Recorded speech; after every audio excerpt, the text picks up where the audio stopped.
प्रीति ने प्रवचन सुन सुनकर प्रतिज्ञा ले ली थी कि अब वो कोई भी पाप नहीं करेगी, सबसे अच्छे से बात करेगी, किसी के साथ बुरा नहीं करेगी।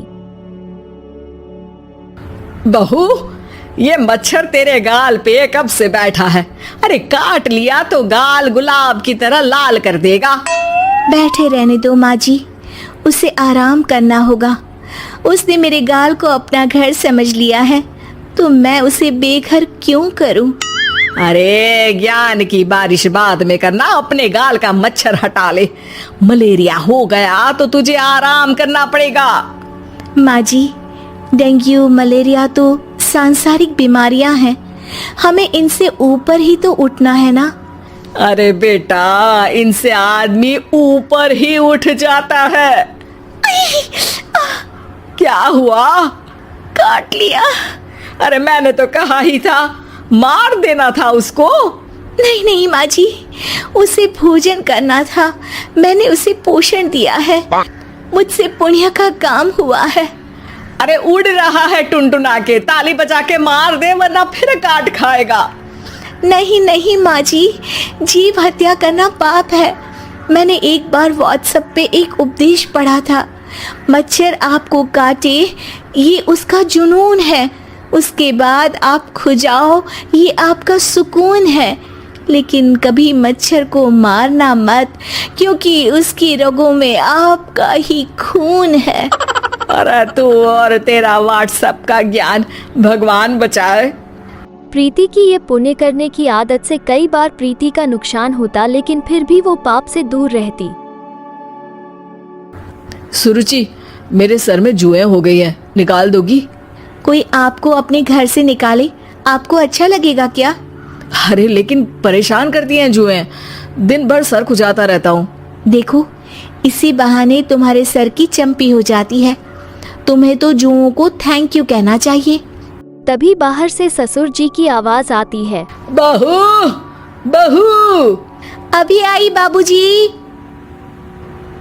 बेटा सुनो, ये देखो चाय में ना मक्खी तैर रही है, दूसरी चाय ले आओ जाओ। ला दूंगी, पर मक्खी मत हटाइएगा। अरे क्यों बेटा? मक्खी चाय का सेवन कर रही है, अच्छा थोड़ी ना लगेगा। आप बीच में अडंगा डाल देंगी तो आपको अच्छा लगेगा क्या अगर कोई आपकी चाय छीन ले? अरे पर निकालूंगा नहीं तो मक्खी मर जाएगी बेटा। नहीं नहीं बाबूजी, आप उसे पीने दीजिए, पीकर उड़ जाएगी। लेकिन बाबूजी मक्खी के साथ ही चाय पी जाते हैं। ये क्या किया बाबूजी? अरे मक्खी सिर्फ चाय ही क्यों पिए?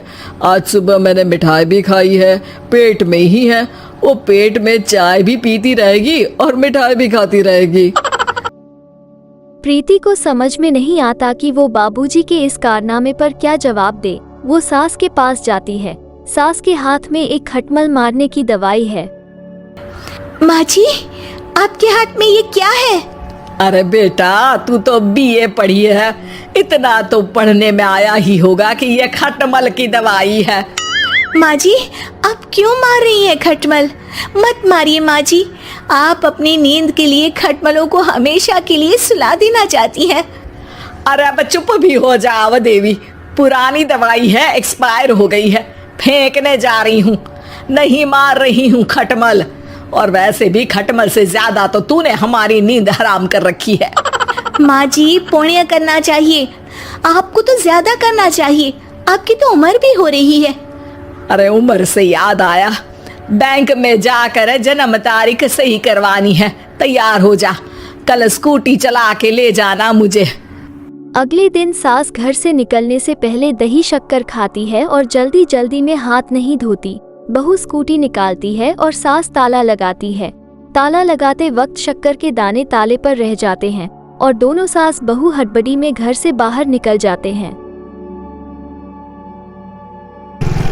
अच्छा हुआ कि तेरी स्कूटी में सेल्फ स्टार्ट है, वरना तू तो बोलती कि मैं किक नहीं मारूंगी, किक मार दी तो पाप लगेगा।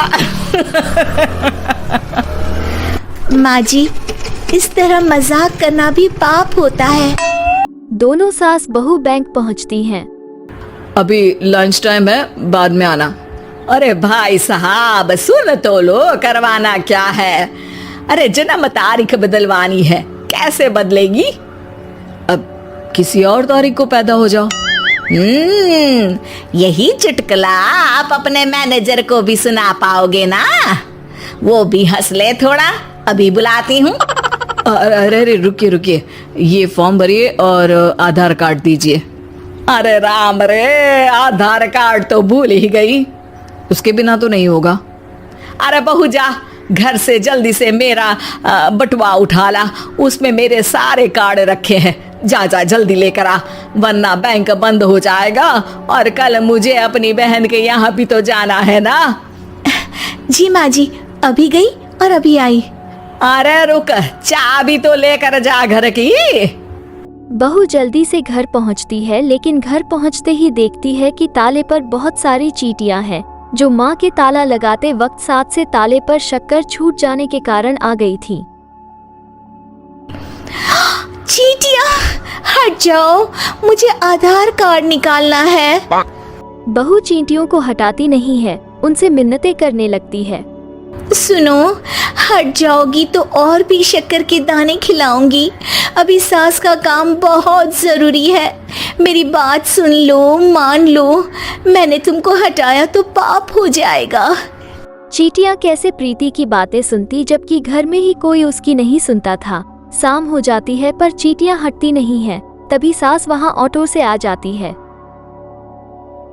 अरे कहाँ रह गई तू? बैंक भी बंद हो गया। माँ जी, ताले पे चींटी। सास पूरा मांजरा समझ जाती है और बहू से कहती है, एक बात बता, सोच के देख, अगर मुझे खून की बोतल चढ़ानी पड़ी और उस पर चींटी बैठी हो, तो बोतल से चींटियों को हटा के मुझे बचाएगी या चींटियों को वहीं बैठा रहने देगी? माँ जी, ऐसा होगा ही नहीं। अरे चींटियों को तो मीठा पसंद होता है, खून की बोतल पे तो मच्छर आएगा, क्योंकि खून तो मच्छर पीता है। सास सर पकड़कर बैठ जाती है और रोने लगती है। तभी ससुर जी और प्रीति का पति वहां पहुंच जाते हैं। अरे रो क्यों रही हो?